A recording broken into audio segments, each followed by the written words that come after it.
Welcome to our channel. Today we how to uninstall Shopify Markets international settings, detailed guide step by step clearly. To uninstall Shopify Markets international settings, start by logging into your Shopify admin panel. Navigate to the settings option located in the bottom left corner of the screen. In the settings menu, select Markets. Review the list of markets that have been set up. Identify the market you wish to uninstall. Click on the market name to access its settings. Once in the market settings, look for the option to remove the market.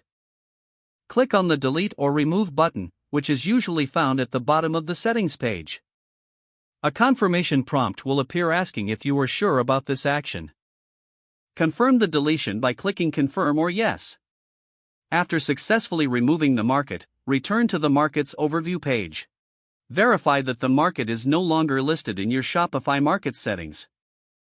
If you need to uninstall additional markets, repeat the same steps for each one.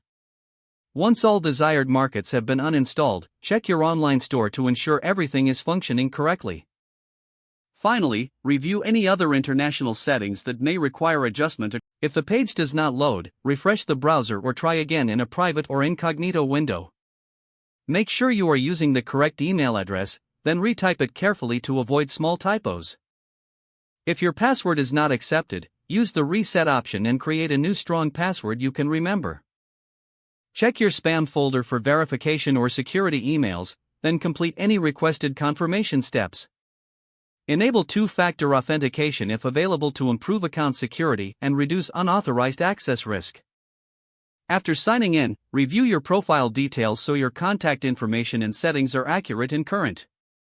If you see an error message, note it down and try again after restarting your device and internet connection. Log out when you finish, especially on shared devices, to keep your account and payment information secure. If the page does not load, refresh the browser or try again in a private or incognito window. Make sure you are using the correct email address, then retype it carefully to avoid small typos. If your password is not accepted, use the reset option and create a new strong password you can remember. Check your spam folder for verification or security emails, then complete any requested confirmation steps. Enable two-factor authentication if available to improve account security and reduce unauthorized. After signing in, review your profile details so your contact information and settings are accurate and current. If you see an error message, note it down and try again after restarting your device and internet connection. Don't forget to like this video and subscribe to our channel for more step-by-step tech guides.